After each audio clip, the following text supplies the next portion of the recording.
Docs prepare for space sickness. What's got scientists bugging? And do dreams of sugar plums dancing in your head have you distracted?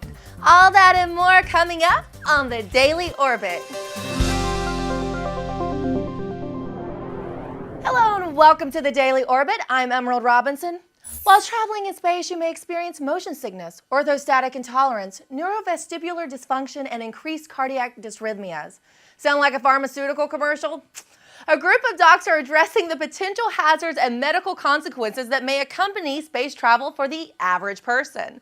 With the likelihood of commercial space travel increasing every day thanks to companies like Virgin Galactic, members of the medical community say that there is very little literature on the medical disqualification of potential travelers.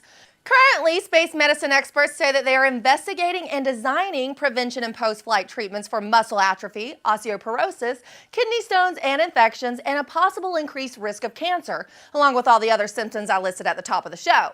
I don't know about you, but after that, I'm kind of reconsidering my desire to go into suborbital space. And as we pump tons of money into space travel in the search for extraterrestrial life, some scientists say we need to be putting those dollars into studying the biodiversity of our own planet. Up until now, scientists have had a hard time estimating the exact number of arthropods on Earth.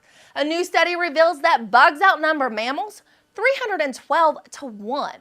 Although these creepy, crawly little creatures typically get a bad rap from humans, scientists say that most insects are incredibly important to the global ecosystem as they are responsible for maintenance of the forest. Of the 6 million arthropod species, only 1 million have been classified. Why do arthropods flourish in numbers? Scientists say it's because they are small and their larvae never compete with adult species for food. Ugh. I just know that I'm going to dream of bugs crawling all over me tonight. I just know it. And speaking of bugs, these little ping-pong-sized robots sort of remind me of a swarm of bugs, don't you think? Professor Nicholas Cornell at the University of Colorado Boulder is developing small robots dubbed droplets that can swarm together to form what the professor is calling liquid that thinks. Cornell is hoping to create large quantities of these miniature robots so that they can perform complex projects such as cleaning up oil spills or assembling space equipment that must be transported in different parts. Cornell points out that every living organism is made up of a swarm of collaborating cells. He plans to use the droplets to demonstrate self-assembly and swarm intelligent behaviors such as pattern recognition, sensor-based motion, and adaptive shape change. The professor believes there is virtually no limit to what might be created through distributed intelligence systems. I like his ambitious creativity. Ugh, I just realized I'll probably now dream about insect-like robots attacking me. Thanks, Professor Cornell. And a new tool will help policymakers, scientists, and land managers make environmental decisions such as deciding where to put a road or building.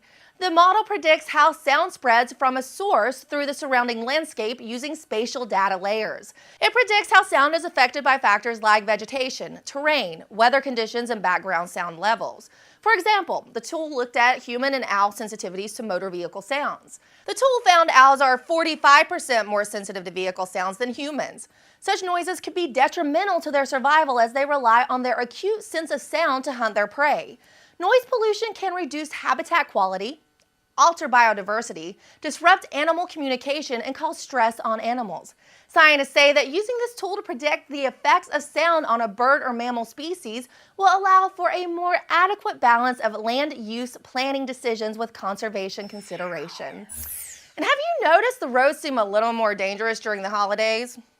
A new study might pinpoint the cause. Researchers say that a substantial portion of automobile accidents occur when a driver's mind begins to wander. Interviewing hospital patients involved in car accidents, researchers found that 52% of these drivers reported some mind wandering just before the crash, and 13% said they were experiencing highly disrupting or distracting mind wandering before their accident. The researchers concluded that when drivers allow their minds to wander, particularly during times of deep and intense thought, they're more likely to overlook hazards and to make errors during driving. So as the jingle bells jingle and you get ready for old Kris Kringle, try to keep your mind on the road. And that does it for today's Daily Orbit. We'll see you right back here tomorrow, Science Geeks.